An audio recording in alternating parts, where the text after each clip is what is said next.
Ness, en podkast fra iNyheter.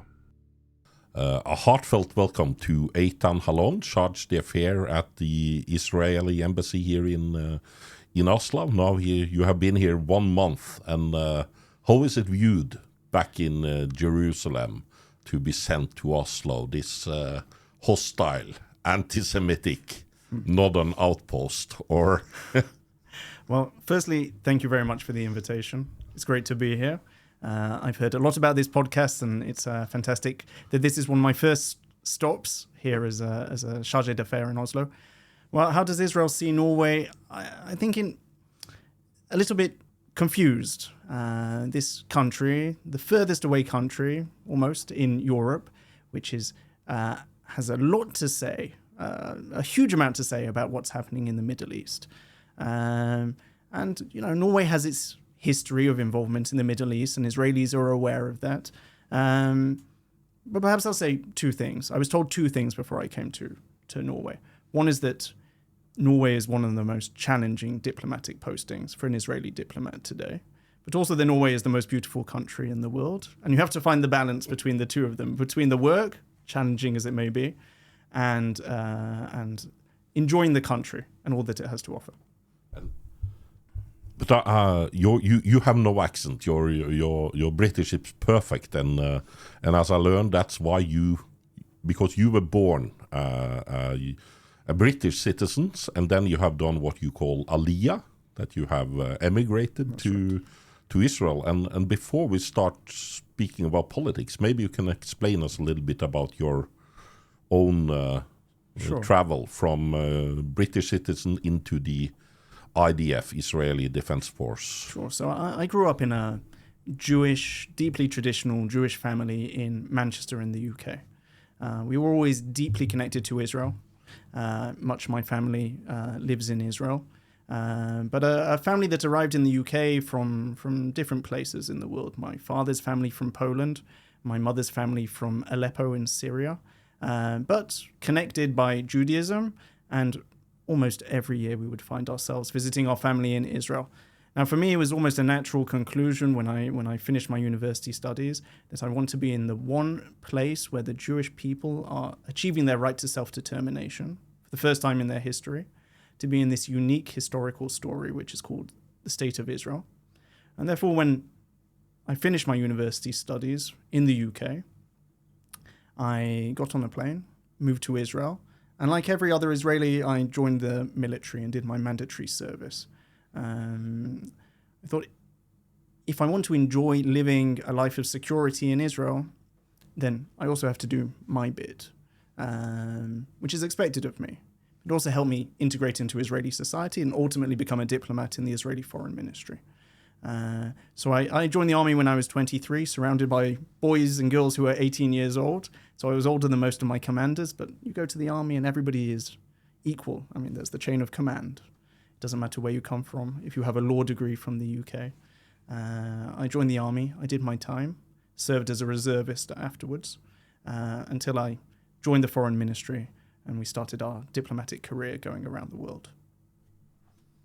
And now you are here in Norway, and we are very soon, we are 2 years into this Gaza war. And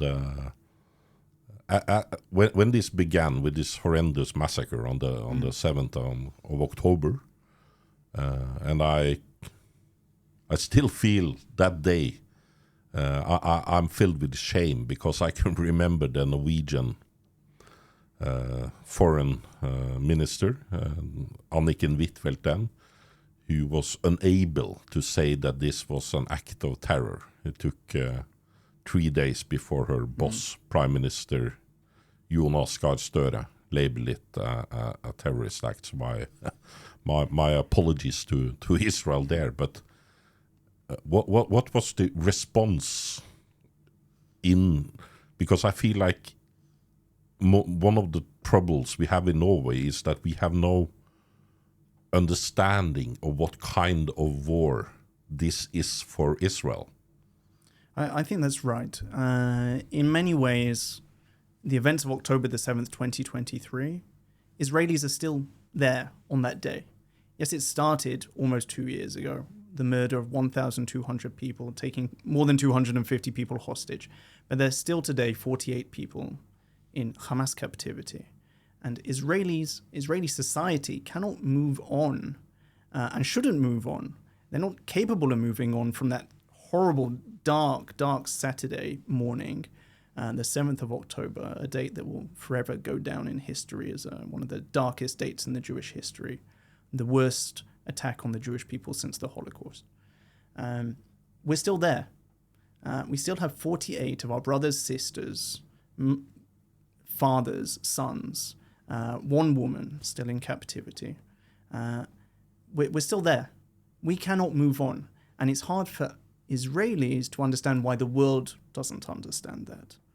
Now, if we look at Northern Europe, I can understand that for some it's difficult to empathize with what it is to live in a country that is surrounded, the only democracy in the Middle East that is surrounded by threats on every single front.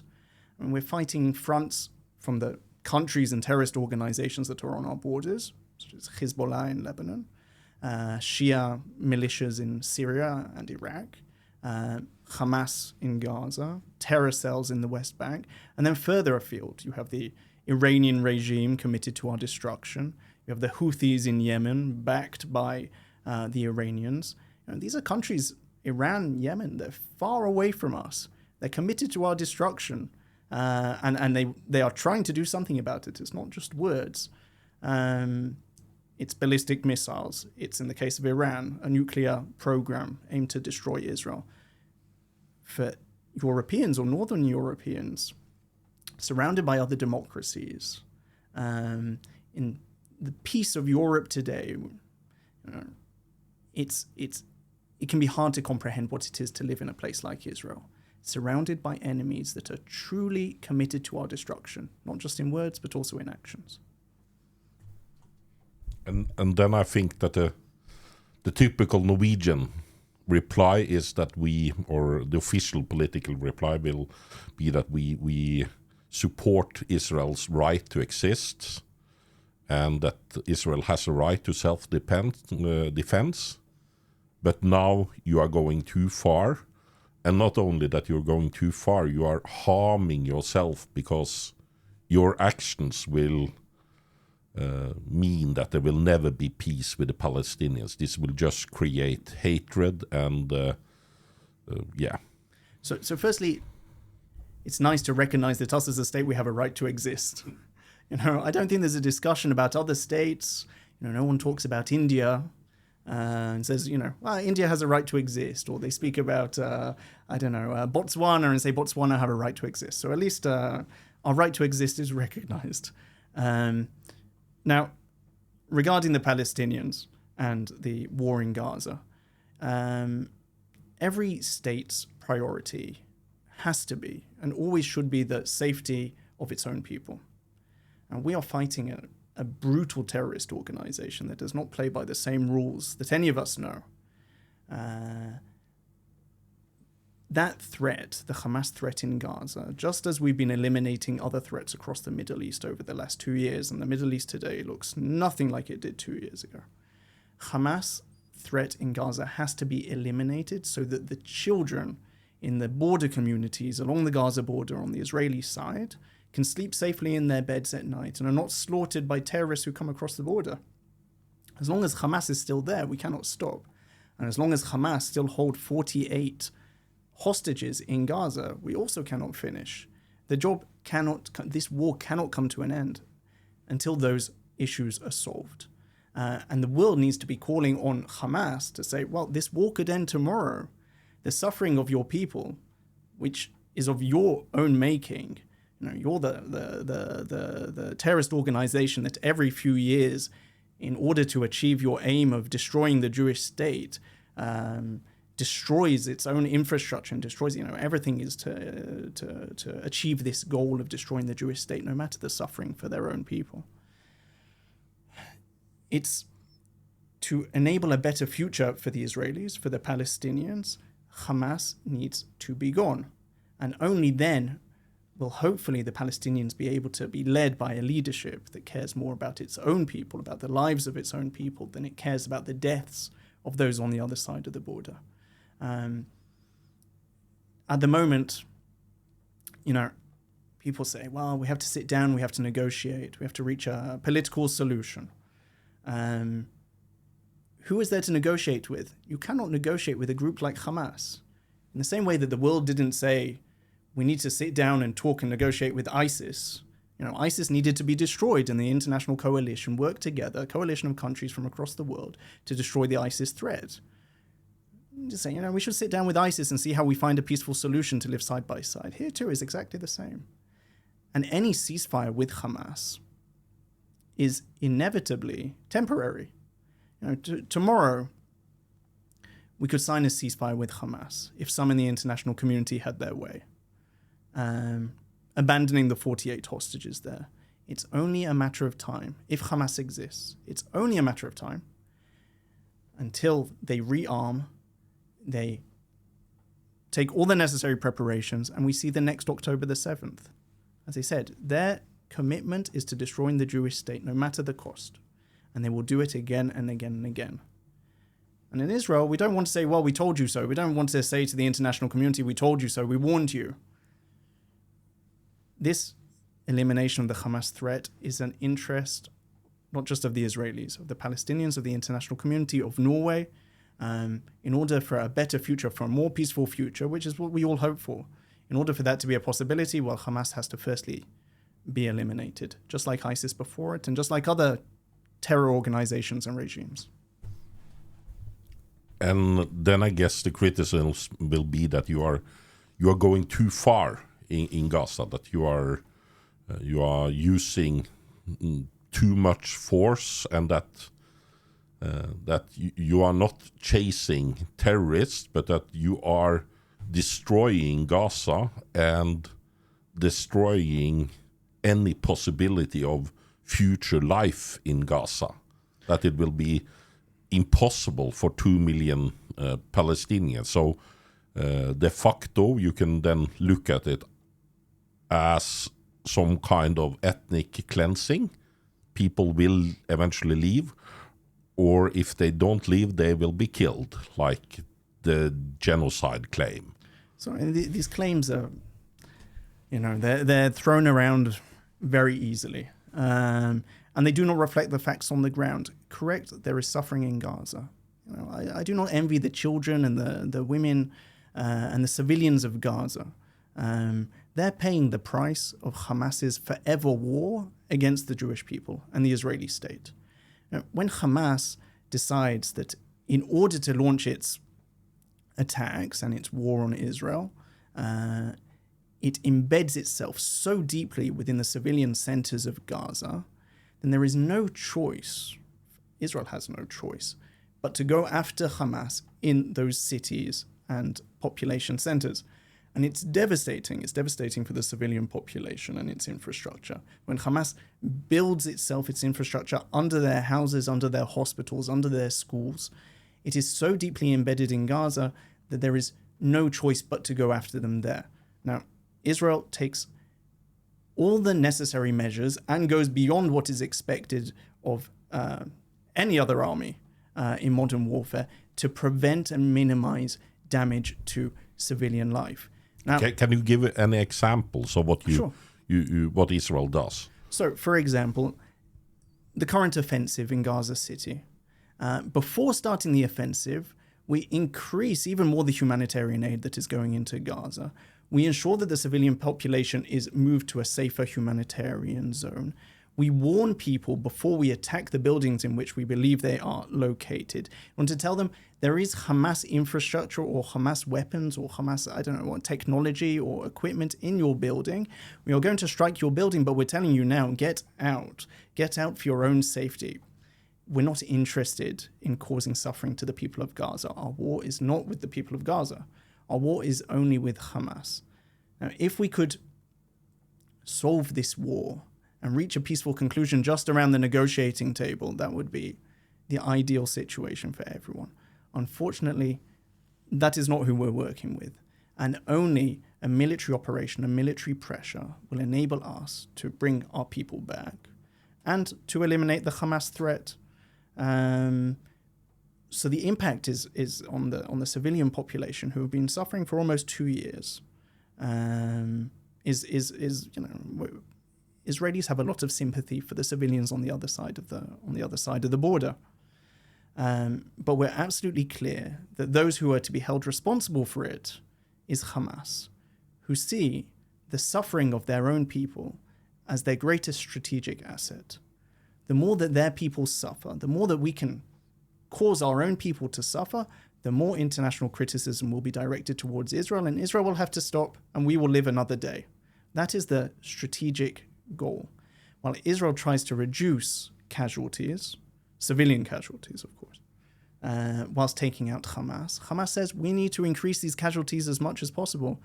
As the death toll goes higher and higher, it will be harder and harder for Israel to achieve its goal of eliminating us. And we will live another day. And what you say, in Norwegian debates, I'm now being called a genocide supporter. That's since I back Israel, I'm a genocide supporter, which of course I don't believe I am.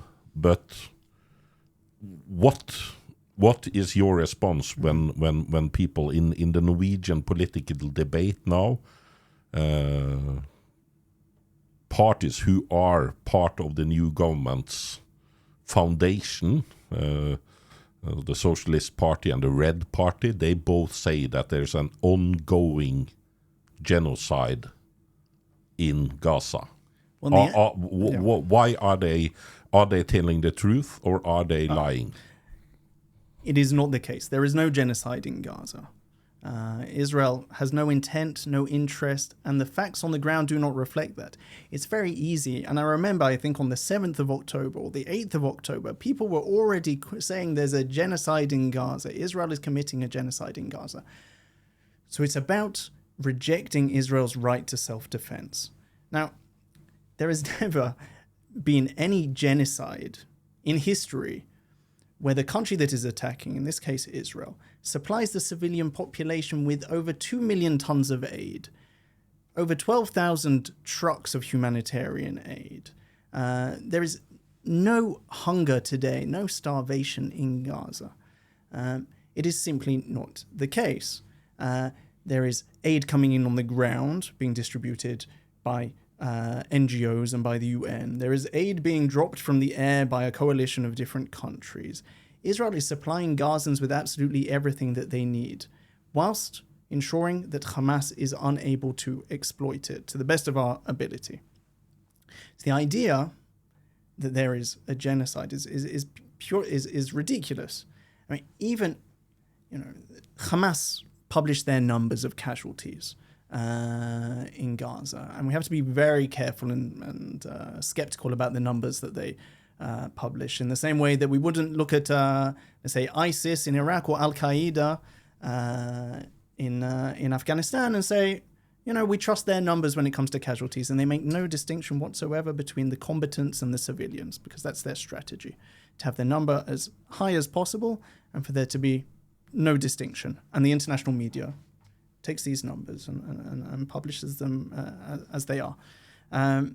So all the statistics, all the data points to something that is certainly not a genocide. It's a war, and wars are terrible, but wars can be just, and wars can be legitimate and justified without it using these terms, which are just aimed, very emotive terms, which, by the way, they take a lot away from actual genocides and the meaning of what is a genocide.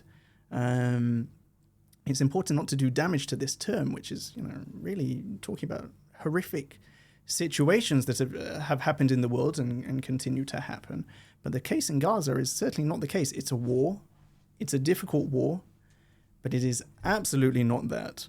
And if, you ask the real experts who have no political opinions and aren't tainted and want to come to this conclusion in order to attack Israel, then there is no genocide happening in Gaza.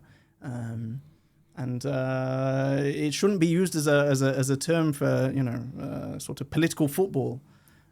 It's really problematic. And then they will say that, but listen, Amnesty International is saying that there's a genocide, and a society of genocide researchers are saying it's a genocide, and people living in Gaza is saying that it's genocide. So if it looks like a genocide and talks like a genocide and walks like a genocide, then it must certainly be a genocide. So I'll tell you what, Amnesty has a long history of being incredibly critical about Israel and everything that Israel has done. So it does not surprise me that they are amongst the first to come out with this ridiculous claim. And then, as you mentioned, this association of scholars. I saw some of my colleagues and friends, especially online on X or Twitter, discovered that they could pay, I don't know, $20, $30 and join this association of scholars of genocide. And then they could also vote on what is considered a genocide. And I think they found that maybe 80, 100 members within this association are Iraqi academics who I can tell you what they think about Israel, that it's not a neutral association. And it is a political effort in order to stop Israel from defending itself. We've seen it before. We see it in the United Nations, where there's an inbuilt majority that will, if Israel puts a proposal in the United Nations that the sky is blue, it will be voted down and rejected because Israel put it forward. I mean, that's where we are. It's not just damaging for Israel, it's damaging for the international community, because we take definitions of the most serious crimes that there are, the most serious crimes against humanity, and we minimize it for political purposes in order to stop Israel from defending itself against the most brutal terrorist organization that there is. You spoke about the position of Israel and the Middle East itself, that it is very different now in 2025 than in 2023. And if I speak with Norwegian experts, they will typically say that Israel is always at a disadvantage after what they have done. Like if you, they said that it would be wrong to go into Lebanon, you would never succeed in your attack on Iran. How does it look on a strategic point of view seen from the Israeli government?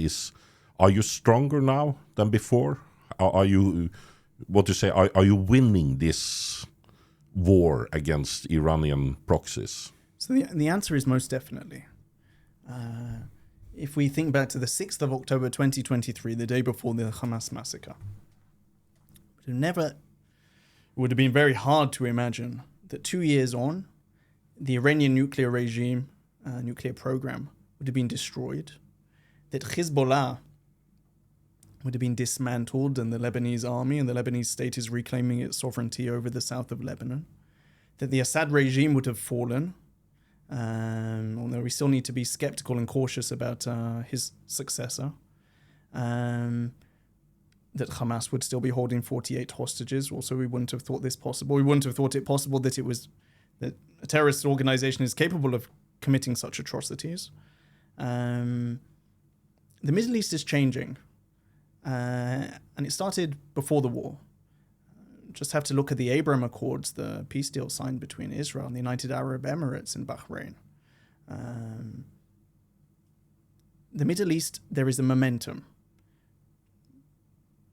Part of the reason for the Hamas attack on Israel in October 2023 was to stop that momentum, because the moderate states of the Middle East were moving forward in a direction which couldn't be stopped. And there were publicly acknowledged talks between Israel and Saudi Arabia. And that's where the Middle East is going. The moderate forces in the Middle East, the moderate sunny states, will be those that cooperate economically, diplomatically, even militarily, in defense.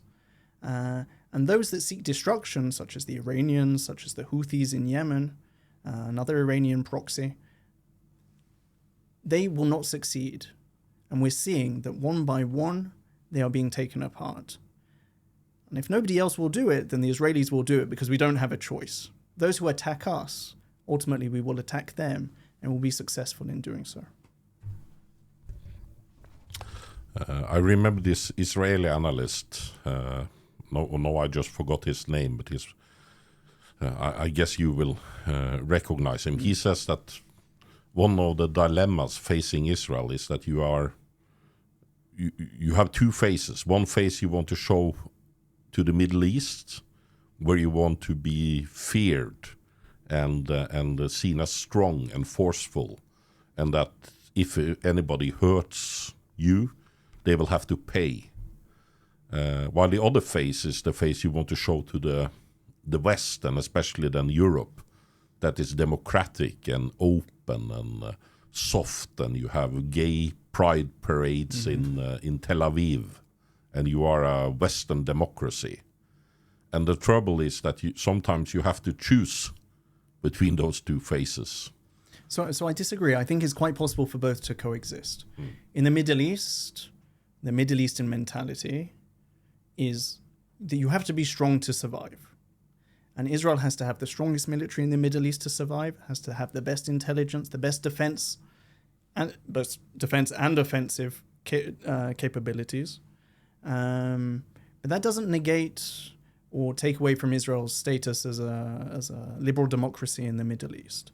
It has its challenges, but ultimately, the Israeli people have to continue. And we really love our democracy. You know, the Israelis love to argue. We love to discuss. We like to.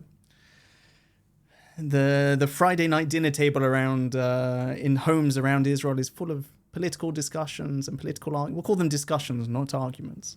But Israel is a vibrant democracy that still has to. It's not about what we want to say. It's about what we are.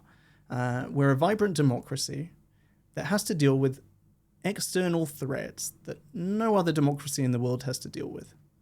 There is no other democracy in the world that has to deal with military threats on 7 different fronts. As we said, from organizations that are, it's not about small attacks. These are enemies that are determined to eliminate us and to destroy us, as the one Jewish country in the Middle East. It's unacceptable in their eyes that we have that we exist. So it's not about what we say, it's about what we are. We're a democracy, and our democracy is very important to us. And at the same time, we have to deal with these threats. When I said that you had political parties in Norway who's saying that this is an ongoing genocide, will you say that is an anti-Semitic claim? Is it Jew hatred to say that? Well, I can't read the minds of those who are saying these comments, but I have to ask, the leaders of these parties or those who are making these comments, when there are conflicts in other parts of the world, if it's in Syria, in Sudan, in Bangladesh, where are they? Are they protesting outside the Bangladeshi representative here, or are they outside the Syrian embassy?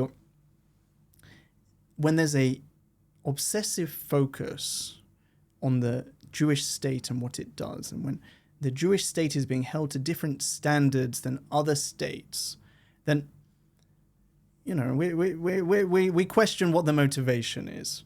Now, I don't go around and say, this person is anti-Semitic, this person is anti-Semitic, this person is anti-Semitic.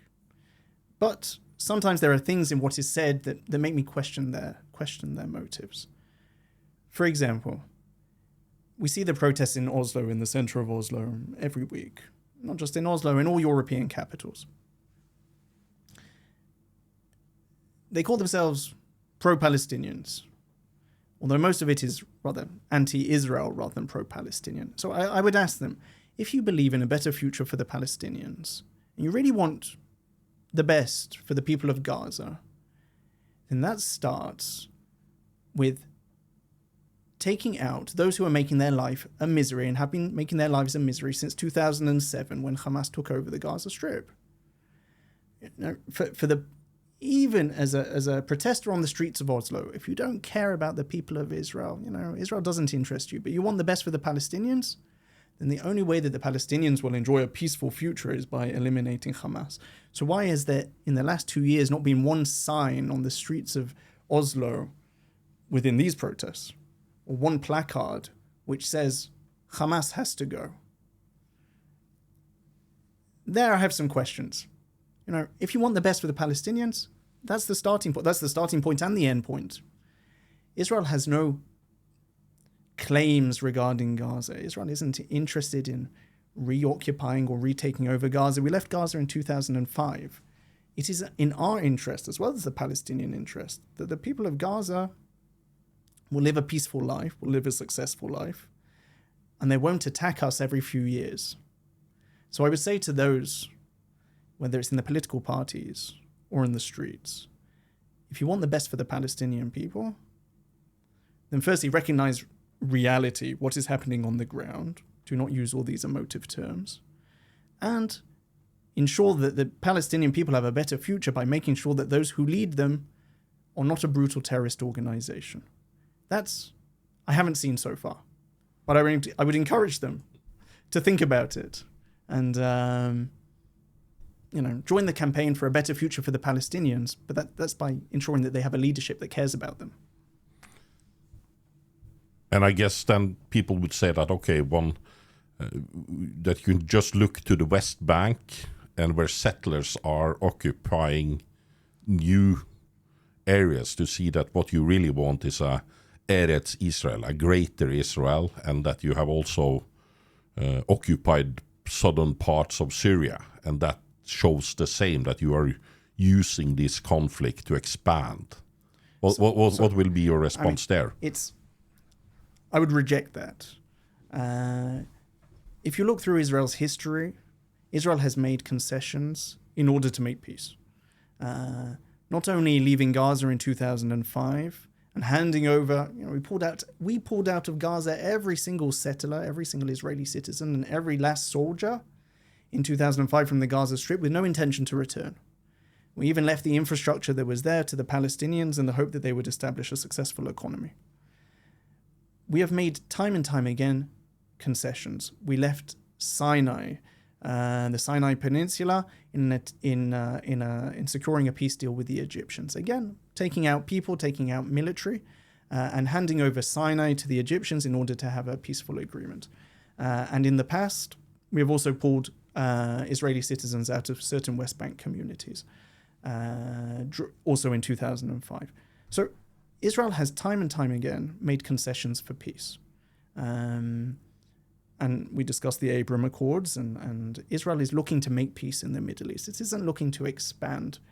And if there is a partner for peace, a real partner for peace within Palestinian society, that we can sit down and negotiate with, then we can, around the negotiating table, we can reach some sort of solution. But Israel has made concessions in the past, and for a peace deal in the future, inevitably will make more concessions. We don't have this dream of enlarging the country beyond its current borders. It's simply not true. But we have to be cautious. I think one thing that we learned from October the 7th is the risk or the result of what can happen when we make concessions. But look, Gaza could have been the first example of a successful Palestinian state. On the coast of the Mediterranean, some of the best beaches in the Middle East. But rather than becoming a flourishing Palestinian state and economy, it became a hub of terror. Now, Israelis look at other parts of the Middle East and also seeing societies crumbling, turning also into hotbeds of terror. And we need to make sure that any solution in the future takes our security considerations into account. Make sure that if there is a solution that involves conceding territory in the West Bank, in Judea and Samaria, that it doesn't turn into another Gaza. that the south of Lebanon, now that Hezbollah have been dismantled, does not return to be another terror state within a state.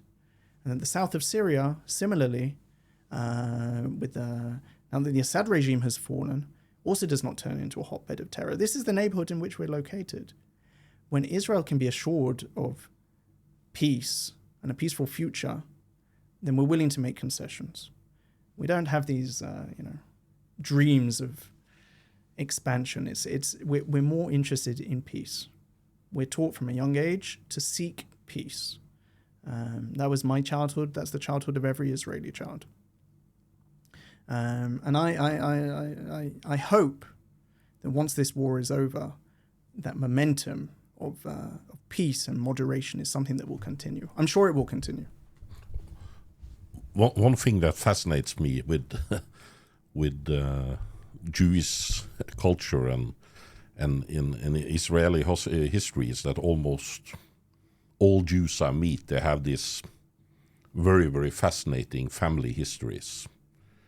I didn't know many Norwegian Jews before, but now when I meet them, they can always tell me these most dramatic stories about how their family survived in Hungary during the Second World War, or my good friend Henrik Beckheim, whose great grandmother was sent on Donau, and I get this personal connection with things I have just learned and been taught in school. Da trenger vi litt hjelp i nyheter, og gjennom podkasten Ness så prøver vi å dekke et hull i medielandskapet. Vi vil stille litt annerledes spørsmål, ha litt andre vinkler, være mer realistiske og litt tøffere fra en annen side enn de etablerte mediene. Vi får ikke en krone i støtte, så hvis vi skal lykkes med det prosjektet her, så er vi avhengig av at du deler artikler fra oss, deler podkasten, anmelder oss, roser oss, sprer oss og får ut det glade budskapet. Enda bedre er hvis du vipser litt penger til 763291. Eventuelt så har vi nå aller helst at du tegner et årsabonnement på i-nyheter, og da har vi i dag rabattkoden NESS25, som gir deg 25% på et årsabonnement, og til en medium som jeg lover deg, vi skal ikke gjøre deg dummere, og det er ikke alle mediehus i Norge som kan si det samme. Takk. And now I want to return a bit back to your story, because what we're seeing now is maybe being perceived for some as the end of Jewish life in Norway and maybe in Northern Europe. What is your impression of this when you have been standing outside and looking into Britain, and I think that a lot of the stress being felt on the Jewish community in Norway is also being felt in Great Britain. And how do you reflect upon this? Well, one of the sad yet inevitable impacts or consequences of what happens in the Middle East is there's a direct correlation. I remember it from growing up as a child in the UK. Whenever there is an escalation in the Middle East that involves Israel, Jewish communities in the diaspora, in Europe, in North America, in South America, and elsewhere, they always find themselves the target of attack. There's this correlation every single time. You know, Jewish communities, especially here, the Jewish community in Norway is so small, much smaller than the Jewish community I grew up in the UK, about 300,000 Jews. Here it's about 1,500, 1,600 people. They're very vulnerable, and they feel very much at risk. They also carry the traumas of history, of the past, of what happened 80 years ago. And I think every Jewish diaspora community understands that, well, if it happened 80 years ago, the people among whom we lived turned against us and deported us and murdered us in the concentration camps. That anti-Semitism didn't end with V-Day in Europe in 1945. Anti-Semitism still exists. There are still anti-Semites. There always have been and there always will be. Today, the difference is that there's a strong Jewish state, and a Jewish state that can defend itself. It's a place of refuge. Jews, when they feel threatened, they have a place to go. And I remember in recent years, the French Jewish community, many of them bought property, apartments in Israel, because they felt increasingly threatened after the horrific terror attacks that took place in Paris and in Toulouse, and in Belgium, in Brussels. Many of them bought property in Israel with the idea that if the situation here becomes unbearable in France, then we have a place to go to. Not just a country to go to, but we already have a home we can move to tomorrow. And unfortunately, I hear within conversations in Norway, people who are thinking about what is our next move. I think that's always been part of Jewish history, unfortunately. I look at my grandparents who grew up, they were little children during the Second World War, during the Holocaust. It's all about being ready. It's all about being ready to move, having a suitcase, metaphorically, ready for the next thing to happen. Your roots are never that deep. Because today it might be okay, just like the Jews of Europe thought that they'd become emancipated and had integrated into European society in the 1920s, 1930s. And then the rise of Nazi Germany and the Holocaust. So we're wise enough, and this is really recent history. I really hope for the Norwegian Jewish community, and I've been here 1 month, but I've already very much become connected to the Jewish community, and they're very close to my heart, that they will overcome this difficult period. It really is shocking. You see places of worship, Christians, Muslims, and Jews in Oslo, and more. The only place of worship that requires 24/7 armed police outside is the Jewish synagogue in Oslo. I mean, it's really sad to see. One final comment about anti-Semitism is that, yes, the Jews are the victims of anti-Semitism. I think it says a lot more when anti-Semitism rises, there's an increase in anti-Semitism. It says a lot more about the society in which that anti-Semitism appears than it does about the Jews. Anti-Semitism is an illness of a society, and it needs to be stamped out. Yeah, I think you're very right there.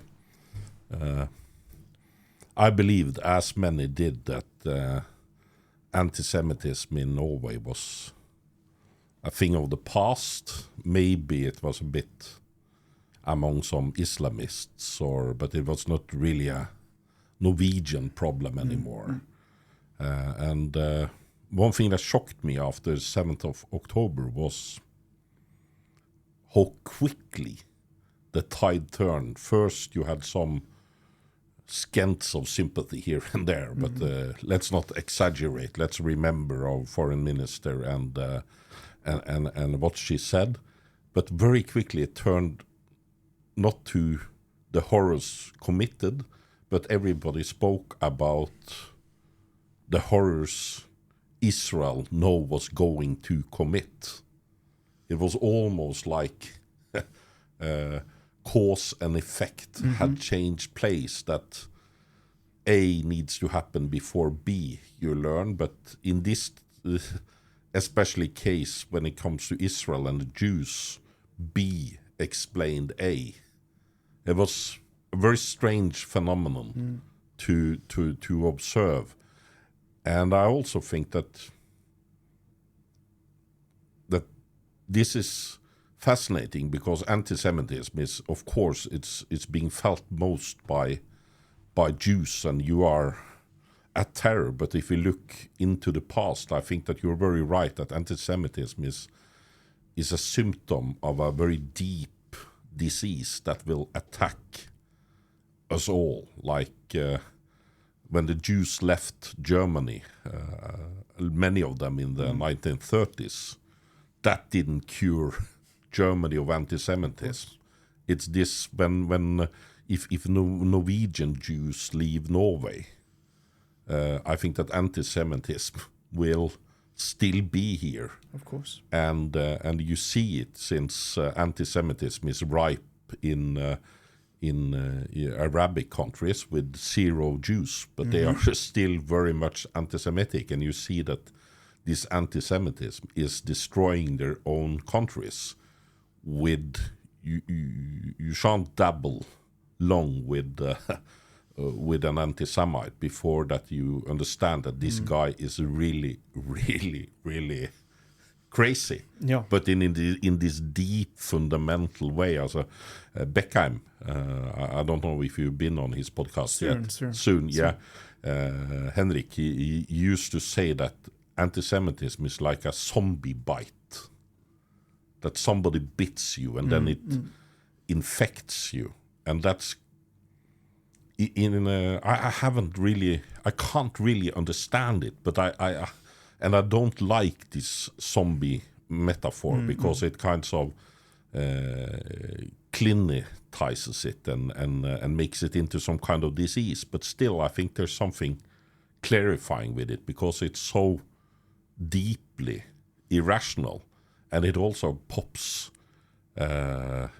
Like for instance, I never got tired of speaking about. You have this Palestine committee in Norway, which then on the 7th of October they said Gaza just broke out of prison.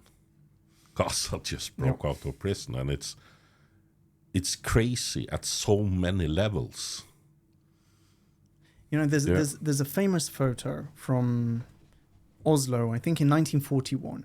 It's something that's written on one of the shops in the center of Oslo, which is along the lines of, Jews, Palestine is waiting for all of you. Jews, go back to Palestine.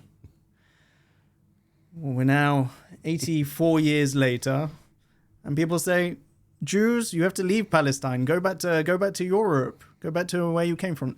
Ignoring the fact that many Jews, including my own family, we didn't come from Europe. We came from Arab countries, Syria, Iraq, Lebanon, Yemen, Iranian Jews, Persian Jews.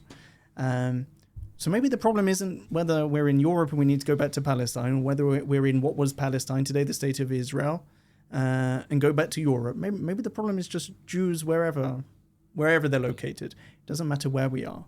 There are some that will always be against us. That's a sad reality, but as we agree, anti-Semitism is not.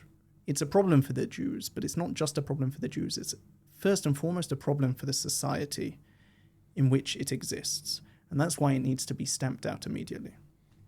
I think today we are recording this on the 11th September, the day after the killing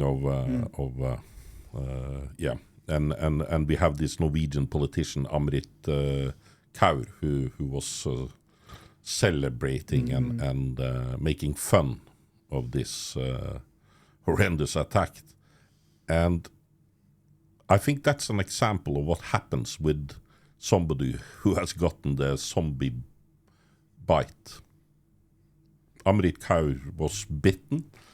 And it fills you with. I could feel it. I remember one of the first days after 7th of October, I walked past one of the pro-Palestinian demonstrations. It was very strange that you have this massacre on Jews, and the pro-Palestinians are protesting. It was something against this change of cause and effect, like B was explanation for A. And I remember they were crying, or they were shouting, "Let the children live, let the children live, let the children live." And I stood there as a friend of Israel and thinking what they are really saying is that I am a child killer, because if that's what me and the people I support is doing, is killing children, then I am either a child killer myself or a supporter and defender of child killers. And what shall you do with such a person? Of course, you shall at least put him in prison, maybe kill him. He's a child killer or a supporter of child killers. And bear in mind, these protests were happening whilst we were still counting the bodies of the children who'd been slaughtered by Hamas terrorists in Israel. There's a famous quote by Israel's first female prime minister, Golda Meir, so that peace will only come when the Arabs love their children more than they hate ours, more or less. And that's very true. That only peace will come, or a peaceful future will come, when people care more about the lives of their own people more than they hate the other. And in the Middle East today, sadly, we could do with a lot more of loving one another and less hate. But these protests immediately after the 7th of October were so full of hate. I mean, really celebrating the massacres that were committed in Israel. And it's not about Israel defending itself, or it was a celebration of this horrific terror attack. And it really made you sick to see such events. When you think back to your childhood in Manchester, UK, how is it to be and to try to live as a Jew in modern day Britain? Do you have friends who has done the same journey as you? Do you have friends and family contemplating to do the same as you, or and have you? Of course, as a lot of Norwegians will say that, okay, maybe Norwegian Jews complain, but they are not that crazy that they will move from peaceful Norway to war-torn Israel, where you're being attacked on 7 fronts, and so there are more like me. There are plenty like me, and there are also those who decide that life is comfortable enough in the UK. Would they be willing to walk around the centre of London on a day when there are pro-Palestinian protests or anti-Israel protests, whichever way we want to call it, with a head covering on their head, or something that shows that they are identifiably Jewish? The answer is probably not. They wouldn't take that risk. In the same way that Jews around Europe, Jewish men, for example, the moment that they step outside of the synagogue on a Saturday morning after the service, before they go out the door, they will take their head covering off their head, in order so that they won't be identified as Jewish in the street. So there's this interesting contrast. You can live as a Jew in the diaspora, but you have to take all these precautions in order to not be identified. There are some who walk around and say, I will dress and act as I should as a proud Jew, and if somebody wants to come and spit on me in the street, then they can, I'll deal with it. It's most important for me that I am true to myself. But there are many who will say, I want to live my life as a Jew exactly how I want, and the one place where that can happen safely in society is in Israel. And yes, there are threats, as we've discussed, and as we've experienced in the past 2 years. But at least there, I'm at home together with my own people, and there's a solidarity. And yes, things are difficult, and yes, we have to run to the bomb shelters. And when the Iranians fire hundreds of ballistic missiles on our cities, causes death and destruction. But still, there's no place I'd rather be than the one Jewish state, for the first time in over 2,000 years. We're in charge of our own destiny and our own fate. And that's a very powerful sentiment. And that's what drives people such as myself and many of my contemporaries to say, we want to be part of this story. It is so unique. And I think that the other part of this is that, as anti-Semitism is not only a problem for you, so of course you are, but it's eating us from his side. I very much believe that. This recent killing, I believe, is one example of it, how this will to use violence as a political tool it's bred on that sentiment. And Amrit Kaur, this radical youth leader, she's an example of course, somebody who supports Hamas is cheering and having fun of a political attack. But I'm also thinking that the other side of this coin is then that your fight, I believe very much, is an example for countries like Norway, because what you are showing is that even though people are hiding beneath schools and hospitals and using civilians as tools, you can't just surrender. That's right. That's kind of what I feel that we Europeans are saying to you Israelis, that like, look guys, you lost. They've hidden between hospitals. They're sending rockets from schools and mosques, and then you must just give up. You must pack your bags together and move wherever people wants to take you. And that's not. I use this picture that if an Islamist, puts a baby on his chest and a machine gun, you can't let him roam the streets of Oslo. Right. Is there anything more damaging for democracies today who are fighting terror to say, you know what, commit a massacre, then hide behind your own people, and that means that the country that has been attacked must stop, has no right to defend itself? And that is a incredibly troubling prospect for any democracy that has to protect itself. And as we said, Israel finds itself in a very difficult neighborhood. It is on the front line of Islamist terror. But we're on the front line. The war is continuing. It's a threat that affects every single Western nation. And so yes, we're fighting this war, but we're not fighting this war just for ourselves. We're fighting this war also for Europe. You only have to look at the range of the Iranian ballistic missiles. The ballistic missiles that Iran has or had, we've taken out a lot of them, have a range that can reach almost every single point in Europe. So why does Iran need rockets like this? I mean, why does it need missiles that are capable of hitting every single location in Europe? It's not doing it just for show. Ultimately, Iran and radical terror groups across the Middle East are a threat to all of us. Only 2 weeks ago, and I know it's a long way from Norway, it's a long way geographically, Australia expelled the Iranian ambassador to Australia because they discovered that Iran had sponsored 2 attacks on 2 synagogues in Australia. These were state-sponsored terror attacks on the Jewish community of Australia. And yes, Australia is a long way away geographically, but in terms of the nature of the countries, democracies, Jewish communities, there's a lot in common. And we have to understand that this threat is on our doorstep.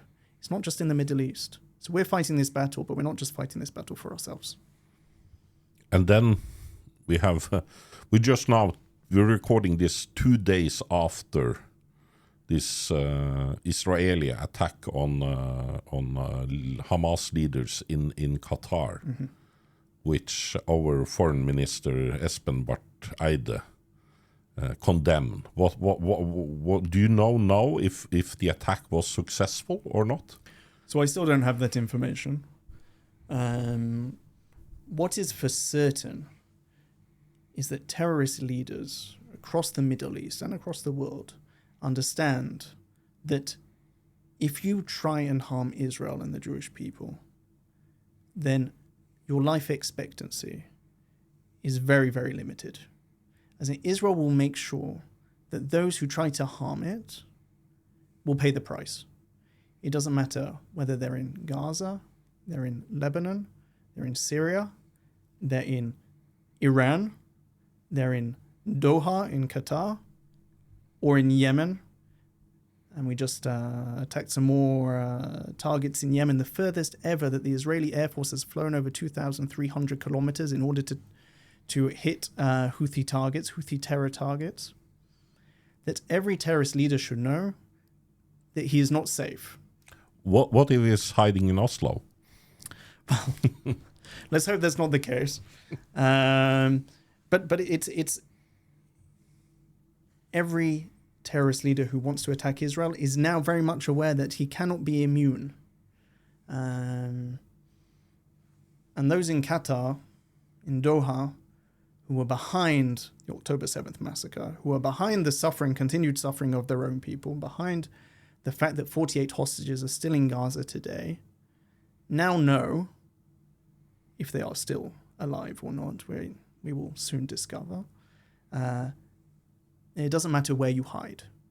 You will be found and you will pay the price. Just like Hezbollah terrorists discovered. Just like the Iranian nuclear scientists that were working to destroy the Jewish state discovered. And the Iranian military leaders. If you try and destroy us, we will eliminate you. That's this is the language I think maybe we Europeans, we don't speak it anymore. Sure. You know, we if you look at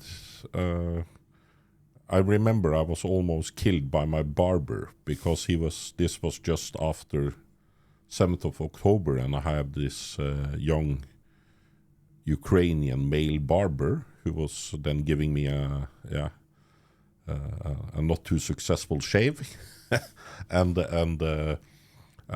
we started speaking about Israel and the conflict there, and then I said to him that and he told me that he had left Ukraine and been working in Dubai, and then when the war started and he understood that he would be getting asylum in Europe, he left for Norway. And asylum here, he was a young man, fit for military, I think. And I said to him that it was fascinating to compare his history with the Israeli history, where the planes to Israel, into Israel, were filled after 7th of October, like hundreds of thousands of people returning to Israel to protect their country. And they are protecting their country. And then, of course, he became very agitated and felt that I was like claiming that he was some kind of traitor.